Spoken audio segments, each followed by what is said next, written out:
All right. Okay, thank you so much. My name is Bradford Ogendo. Bradford Ogendo is a concerned citizen, a concerned Kenyan, and also in the advocacy. This started during protest 2024-2025. And I came up with an idea of advocating for these people, their rights, their medical, and so on. And I was handling the Kenyatta protest victims, that is. So when we talk about SHA, I have a feeling about SHA.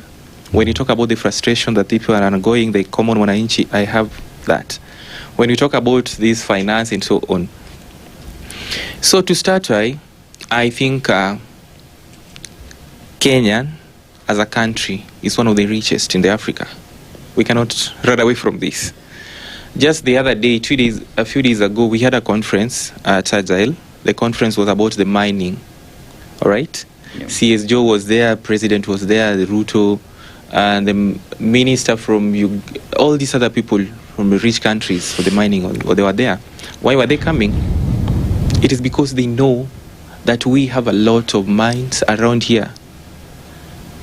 So, just to say what my brother said, Mulamba, about the mining itself, I can tell you that we are one of the richest country.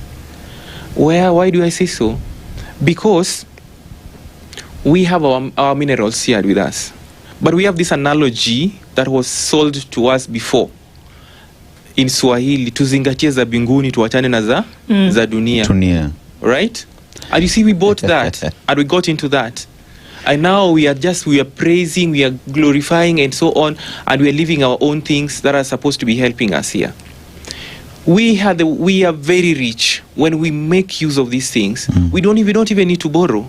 We don't even need to borrow all this, whatever we are borrowing. We don't even need to overburden people. Why are we burdening these people? It is because there are people seated somewhere who have programmed us that we must be getting this from these people. I want to give an analogy whereby a man is courting a lady, all right?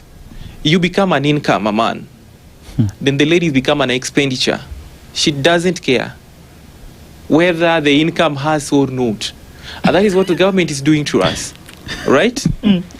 A man, the income goes to Mjengo and you struggle and you come, you dirty, and the expenditure is waiting. She wants, right? It is nails, it is hair, it is the beauty, it is all those, the dress and so on. And you just still keep giving. Okay. You must keep giving. And that is what the government is doing unto us. The question we want to ask this government, it is not that we cannot pay. We do not want this. But at least, can you give us a blueprint? Because this is what, for example, we had a finance bill 2024, we had 2025, we have 2025, 2026. Can we just have to, can we have people who are marking what did we allocate for education? 7 or 2, right? $1 billion.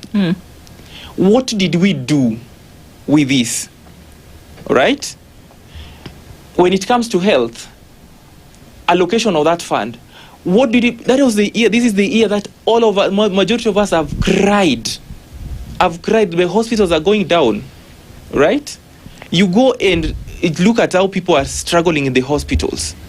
The allocation of funds that were there, did we use them?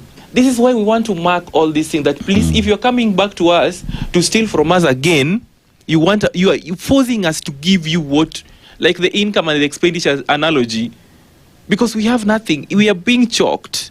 There is nothing that is left for common mwananchi. There is nothing completely, but the government is still coming and telling us, no, you are still breathing. So you're breathing, so it's okay. Yeah. Yes, you're still, as long as you're breathing, we must even tax that breath. Let me ask you quickly before we go to the next person here, because we know what the problem is. That we can see them. I think the problem, like you say, is choking people every day. But if we look at now how the country is going to spend its money, what would your suggestion be? Where do we put it? I mean, here we are, James said earlier, first of all, we need to know how much we have in the first place. Kenya doesn't actually know how much money it does have, you know, or if it does, it's not being transparent about putting all of it on the table. So if you were to say today that, you know what, forget about all of these things, focus on the basics, would you say let's have a basic budget, for example? What would your suggestion be? Thank you. One thing that I want to say that I would also advise, please, can we have a list what we have done, what we are capable of doing, and what do we have? We cannot just be told that we should be working and doing this and all other things when we do not know where we are headed to. Can we have what we have done before and where we are exactly? So when we have that, we will be more than willing to proceed and give